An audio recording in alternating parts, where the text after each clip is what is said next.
అందరికీ నమస్కారం. శ్రీరామాయణం ధారావాహికకు పునఃస్వాగతం. శ్రీ వాల్మీకి రామాయణం అయోధ్యకాండ 12వ భాగం. గత వారం కోసల దేశపు రాజు దశరథ మహారాజు శ్రీరాముని వియోగం తట్టుకోలేక దుఃఖంతో మరణించినట్లుగా తెలుసుకున్నాం కదా. అటు తరువాత అయోధ్యలో ఎలాంటి పరిణామాలు చోటు చేసుకున్నాయో తెలుసుకున్నాం. దశరథ మహారాజు మరణ వార్త తెలిసి అయోధ్య నగరమంతా శోక సముద్రంలో మునిగిపోయింది. మంత్రులు, వశిష్ఠాది మహర్షులు, పురోహితులు అక్కడికి చేరుకుని తక్షణమే చేయాల్సిన కర్తవ్యం గురించి మంతనాలు చేయడం మొదలుపెట్టారు. వశిష్ఠుల వారు మంత్రులతో ఆలోచించారు. రామ లక్ష్మణులు చూస్తే అడవులకు వెళ్లారు. భరత శత్రుఘ్నులు తాతగారి ఇంటికి వెళ్లారు.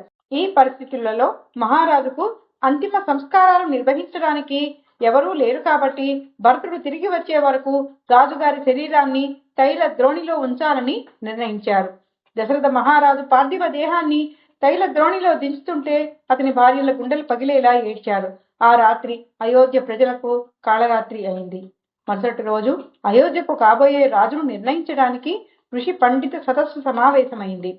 రాజు లేకుండా రాజ్యం ఒక్కరోజు కూడా ఉండకూడదు కాబట్టి ఇక్ష్వాకు వంశంలో అర్హుడైన వారిని రాజుగా నియమించే పనిని అందరూ వశిష్ఠుల వారికి అప్పచెప్పారు.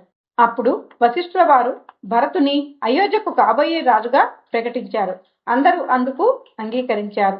తాతగారి నగరంలో ఉన్న భరతుని వెంటనే పిలిపించే ఏర్పాట్లు చేయాలని వశిష్ఠుల వారు సుమంత్రుని ఆదేశించారు. వివేకవంతులు, మంచి అశ్వికులు అయిన 5 మంది బలశాలులను పిలిచి వారికి వశిష్ఠుల వారు ఈ విధంగా ఆదేశించారు. మీరు వెంటనే కేకయ దేశానికి వెళ్ళండి. మీ ముఖంపై ఎలాంటి విషాద ఛాయలు లేకుండా జాగ్రత్త పడుతూ భరతుని కుశలం అడిగి అతనితో అత్యవసరమైన పని ఉందని, వెంటనే అయోధ్యకు రావాల్సి ఉందని నా మాటగా చెప్పండి.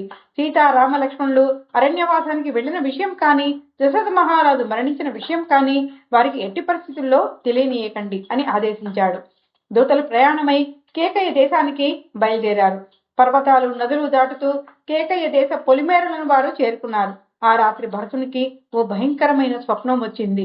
తన తండ్రి ఓ పర్వతంపై నుంచి గోమయంతో నిండిన చెరువులో పడినట్లు, జుట్టు విరకపోసుకుని నూనె తాగుతున్నట్టుగా కల వచ్చింది. అలాంటి కల వస్తే రాజకుటుంబంలో ఎవరో మరణించినట్లుగా అర్థం. తీవ్రమైన వేదనతో ఉన్న భరతునికి అయోధ్య నుంచి దూతలు వచ్చారని తెలిసింది. వచ్చిన దూతలతో భరతుడు అయోధ్యలో అందరూ కుశలమేనా అని అడిగారు. అప్పుడు దూతలు అక్కడంతా కుశలమేనని, వశిష్ఠుల వారి ఆజ్ఞ మేరకు భరత శత్రుఘ్నులు తక్షణమే బయలుదేరి అయోధ్యకు రావాల్సి ఉందని తెలిపారు. తాతగారి అనుమతి తీసుకుని భరత శత్రుఘ్నులు వెంటనే అయోధ్యకు ప్రయాణమయ్యారు. నదులు, పర్వతాలు, అరణ్యాలు దాటుతూ మొత్తం 7 రోజుల పాటు ప్రయాణం చేసి వారు అయోధ్య నగరానికి చేరుకున్నారు. అయోధ్య నగరంలో ప్రవేశించిన భరతునికి ఆ నగరమంతా పాడుబడి ఉన్నట్టుగా తోచింది. ఏ ఇంటి ముందు ముగ్గులు లేవు. నగరంలో ఎక్కడ దేవతార్చనలే లేవు. పౌరులంతా ఏదో కోల్పోయినట్లుగా దీన వదనాలతో ఉండడాన్ని భరతుడు గమనించాడు.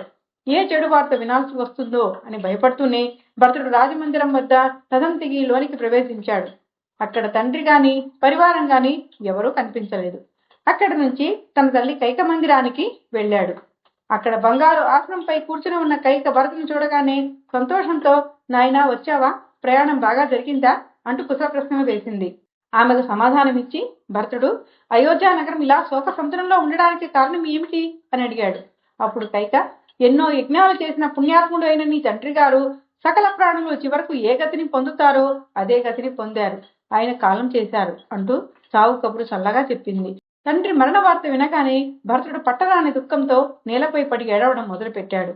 అప్పుడు కైక భరతునితో, కుమారా, అందరికీ ధైర్యం చెప్పాల్సిన నువ్వు ఇలా దుఃఖించడం సబబు కాదు అనగా, అప్పుడు భరతుడు, అమ్మ, నా తండ్రి చనిపోయే ముందు నాకేమైనా సందేశం ఇచ్చారా? అసలు ఏం జరిగింది? ఇంత హఠాత్తుగా మహారాజు మరణించడానికి కారణం ఏమిటి అని అడిగాడు. అప్పుడు కైక, మీ నాన్నగారు ప్రాణం వదిలే ముందు సీతా లక్ష్మణ సమాతుడై తిరిగి వచ్చిన రాముని చూసిన వారు ధన్యులు అంటూ, హా రామ, హా సీత అంటూ ప్రాణాలు వదిలాడు. అది విని భరతుడు ఆశ్చర్యపోయాడు. అసలు రాముడు ఎక్కడికి వెళ్ళాడు? అసలు ఏం జరిగింది? వివరంగా చెప్పు అనగానే కైక తాను చేసిన ఘనకార్యాన్ని కొడుకు మెచ్చుకుంటాడని అనుకుంటూ జరిగింది మొత్తం పోసగుచ్చినట్టుగా చెప్పింది. కైక చెప్పింది విని భరతుడు హతాశుడయ్యాడు. తల్లి వంక కోపంగా చూస్తూ ఆగ్రహంతో, నాకు ఈ రాజ్యం కావాలని నేను నీకు ఎప్పుడైనా చెప్పానా? ఈ రాజ్యానికి ఏనాటికైనా సరే శ్రీరాముడే మహారాజు. అలాంటిది నీవు దురాశతో ఎంత పాపిష్టి పని చేశావు, నాకు ఎంతటి అప్రతిష్ట తెచ్చిపెట్టావు అంటూ కైకను నిందించసాగాడు. భరతుని మాటలు విన్న మంత్రులు భరతుని తప్పు ఏమీ లేదని గ్రహించారు. అప్పుడు భరతుడు బిగ్గరగా మంత్రులతో, నేను ఎప్పుడూ ఈ రాజ్యం కావాలని కోరలేదు. నా మనసులో అలాంటి ఆలోచన ఎన్నడూ లేదు. సీతారాములు లక్ష్మణుడు అరణ్యాలకు వెళ్లిన విషయం కానీ, నా తండ్రి గారు మరణించిన విషయం కానీ నాకు ఏమీ తెలియదు. నేను ఏ పాపము ఎరగను అని బిగ్గరగా మాట్లాడుతుంటే ఆ మాటలు విన్న కౌసల్య భరత శత్రుఘ్నులు వచ్చినట్టు ఉన్నారు అని అనుకునింది. ఇంతలో భరత శత్రుఘ్నులు కౌసల్యాదేవి మందిరానికి చేరుకున్నారు.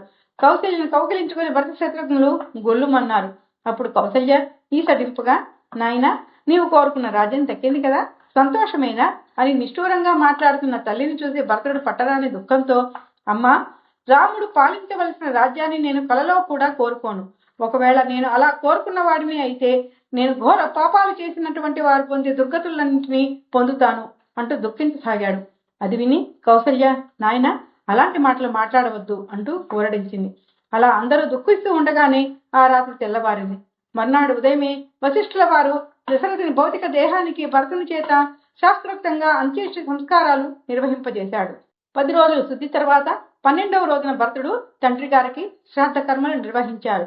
14వ రోజు అందరూ సమావేశమై అభిషేక సంభారాలు సిద్ధంగా ఉన్నాయని, భరతుని మహారాజుగా పట్టాభిషేకం జరిపించుకోమని వశిష్ఠుల వారు కోరగా, భరతుడు ఆ అభిషేక సంభారాలకు ప్రదక్షిణ నమస్కారం చేసి పెద్దలందరికీ వినయంగా స్థిరంగా ఇలా చెప్పాడు. మా వంశంలో సింహాసనం అధిష్ఠించే అధికారం పెద్ద కొడుకుకు మాత్రమే ఉంటుంది. ఈ రాజ్యానికి అర్హుడు శ్రీరాముడు మాత్రమే. ఈ సంభారాలన్నీ తీసుకొని చతురంగ బలాలతో నేను అరణ్యాలకు వెళతాను. పురుషోత్తముడైన శ్రీరామునికి అక్కడే పట్టాభిషేకం జరిపించి అతను ముందు నడుస్తుంటే అతను వెనుక నేను అయోధ్యకు వస్తాను. ఇది నా మాట అని శపథం చేశాడు. తల్లిని చంపితే రాముడు కోపడతానని ఆగాను గాని ఇంతటి పాపానికి ఒడిగట్టిన నా తల్లిని ఎప్పుడో సంహరించి ఉండేవాణ్ణి అంటూ భరతుడు పలికిన మాటలు విని అందరూ సంతోషించారు. వెంటనే కోలాహలంగా భరతుని ప్రయాణానికి ఏర్పాట్లు మొదలయ్యాయి. అరణ్యాలకు త్వరగా చేరుకోవడానికి దగ్గర మార్గంలో రోడ్డు నిర్మాణాలను చేపట్టారు. మార్గ మధ్యంలో అవసరాల కోసం బావులు, చెరువులు తవ్వించడం, విశ్రాంతి తీసుకునేందుకు డేరాలు వేయించడం వంటి పనులు హుటాహుటిన జరిగిపోతున్నాయి. రాముని వెనుకకు తీసుకువచ్చేందుకు తహతహలాడుతున్న అయోధ్య ప్రజలు కూడా ప్రయాణానికి సిద్ధమయ్యారు. సుమంత్రుడు ఉత్తమ అశ్వాలతో కూడిన రథాలను తీసుకువచ్చాడు. పురోహితులు, మంత్రులు ముందు నడవగా సుమంత్రుని రథసారథ్యంలో భరతుడు బయలుదేరాడు. కౌసల్య, సుమిత్ర వారితో పాటు చేసిన పాపానికి పశ్చాత్తాపం పొందిన కైక కూడా వారి రథాల్లో అరణ్యానికి బయలుదేరారు. 9,000 ఏనుగులు, 60,000 రథాలు, లెక్కలేనన్ని ఒంటెలు, గుర్రాలు, వేదవేత్తలైన పండితులు ఒకరేమిటి, మొత్తానికి అయోధ్య నగరమంతా అరణ్యానికి బయలుదేరింది. సముద్రమే పొంగి వస్తున్నట్లుగా తలపించినటువంటి ఆ మహాజన సముద్రం శృంగిభేరిపురం వద్ద గంగా తీరాన్ని చేరింది. ఆ రోజుకు అక్కడే విశ్రాంతి తీసుకుని పక్క రోజు గంగా తీరాన్ని దాటాలని నిర్ణయించుకున్నారు. భరతుడు గంగా నదిలో దశరథ మహారాజుకు తర్పణాలను విడిచిపెడతాడు. మరి భరతుడు శ్రీరాముని కలుసుకున్నాడా? తాను కోరుకున్నట్లుగా రామునికి పట్టాభిషేకం జరిపించాడా? ఏమి జరిగిందో తెలుసుకోవాలంటే వచ్చే వారం వరకు శ్రీరాముని దర్శనం కోసం భరతునితో పాటు మనం కూడా ఎదురు చూద్దాం. జై శ్రీరామ్.